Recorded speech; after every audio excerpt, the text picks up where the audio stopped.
बौद्ध धर्म के संस्थापक भगवान गौतम बुद्ध की कई प्रेरक कथाएं हैं। उन्होंने अपने जीवन के दौरान कठिनाइयों का सामना किया और आध्यात्मिक प्रवृत्ति की प्राप्ति के लिए कई परीक्षाएं दी। यहाँ एक प्रेरक कथा प्रस्तुत की गई है जो गौतम बुद्ध की महानता और साधना के महत्व को दर्शाती है।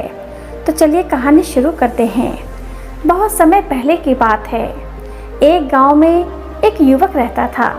वह बहुत विद्वान और बुद्धिमान था, लेकिन उसे इंसानियत की महत्ता नहीं समझ आती थी। वह लोगों को बेईमानी करके धन कमाने में अधिक रुचि रखता था।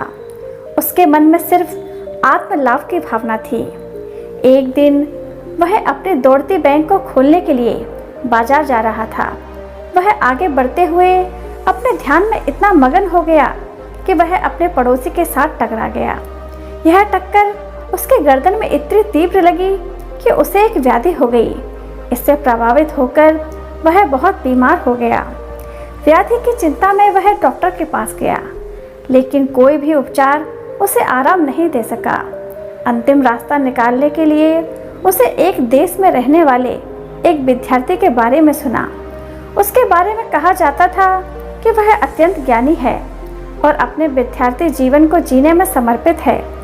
उसे विद्या की खोज में ज्ञान के पथ पर प्रकट होने का सौभाग्य प्राप्त हुआ था। युवक ने तुरंत निर्णय लिया कि आज जाएगा और अपनी समस्या का समाधान प्राप्त करेगा। वह अपने मित्रों के साथ देश की ओर यात्रा करने के लिए निकल पड़ा। उन्होंने कई दिनों तक यात्रा की और अंत में वे उस विद्यार्थी के पास पहुंचे। वह अत्यंत संतुष्ट और शांतिपूर्ण व्यक्ति था।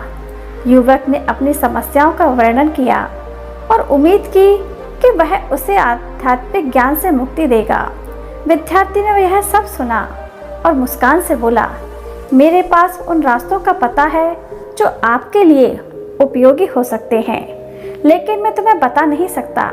युवक हैरान हो गया और पूछा, लेकिन क्यों?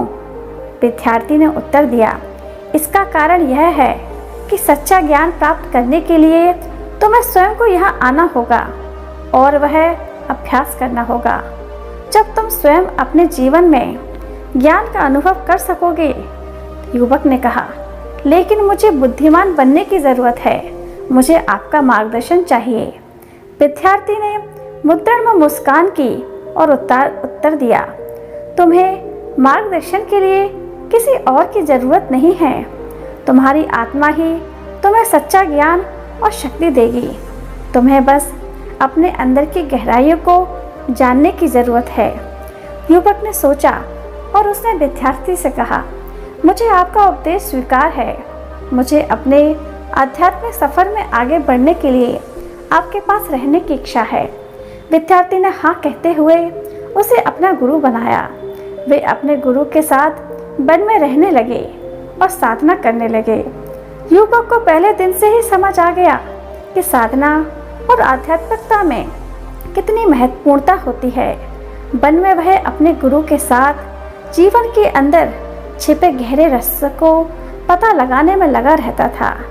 धीरे धीरे उसका दिमाग शांत हो गया और वह आत्मज्ञान की गहराई में खो गया।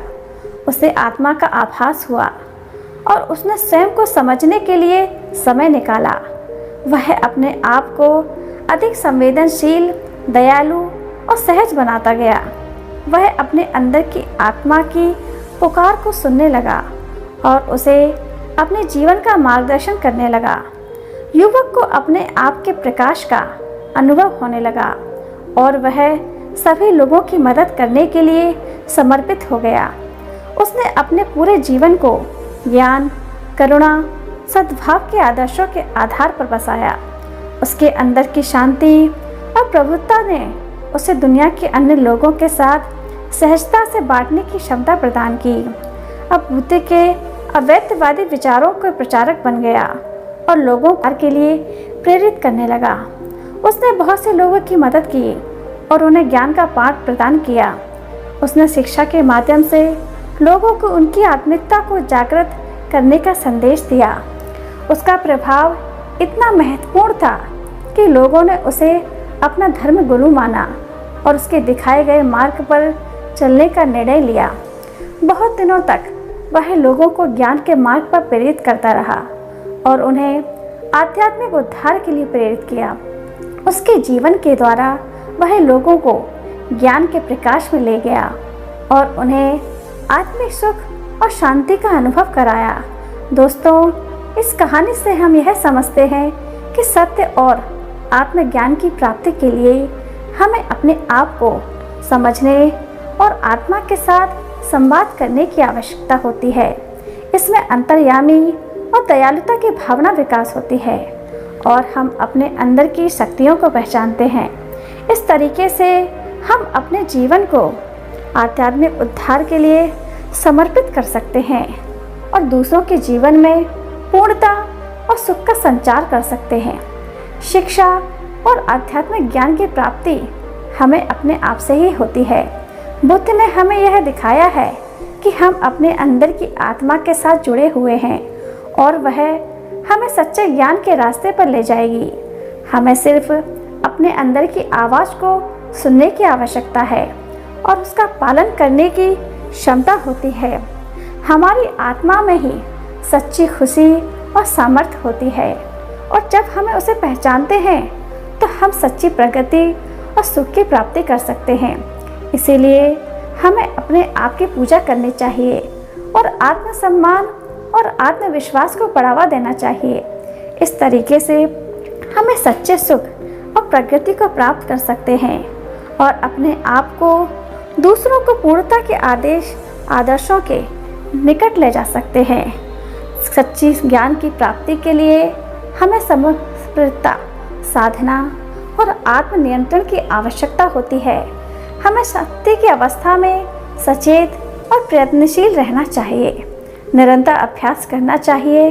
यह हमें समर्थ और अधिक उच्च स्तर की आध्यात्मिक ज्ञान प्राप्त करने में मदद करेगा। जीवन में आत्मज्ञान, शांति और प्रगति की खोज में हमें समर्पण, आत्मनियंत्रण और आत्मसंयम की आवश्यकता होती है। यह हमें अपने अंदर की शक्तियों को पहचानने की क्षमता प्रदान करेगा और हमें अपने जीवन को आध्यात्मिक संवर्धन के लिए समर्पित करने में मदद करेगा।